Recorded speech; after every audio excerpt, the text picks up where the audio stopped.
Suit या proceeding immovable property अचल संपत्ति से रिलेटेड किसी कंपिटेंट कोर्ट में पेंडिंग में है, तो जब तक वो पेंडिंग में है ना तो उस संपत्ति को, उस प्रॉपर्टी को बेचा जा सकता है, ना ही उसके सब्जेक्ट मैटर को ट्रांसफर किया जा सकता है।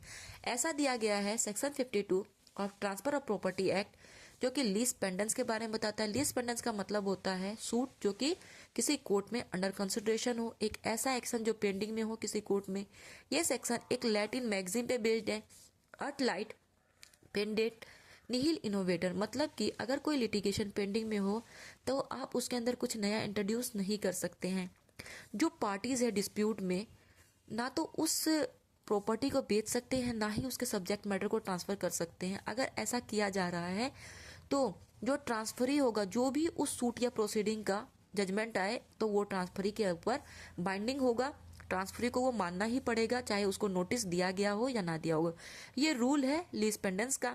जो लीज पेंडेंस का ऑब्जेक्ट क्या है, ये स्टेटस को मेंटेन करता है, यथा स्थिति को मेंटेन करता है, जैसा है वैसे ही रहने दिया जाए, ऐसा कहता है। जो प्रिंसिपल है लीज पेंडेंस का, ये इक्विटी जस्टिस गुड कंसाइंस पे बेस्ड है। अब बात करते हैं इसेंशियल्स की।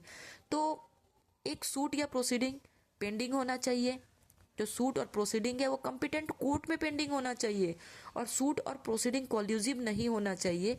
और जो इमोल प्रॉपर्टी है उस पर किसका राइट होगा वो क्वेश्चन में होना चाहिए।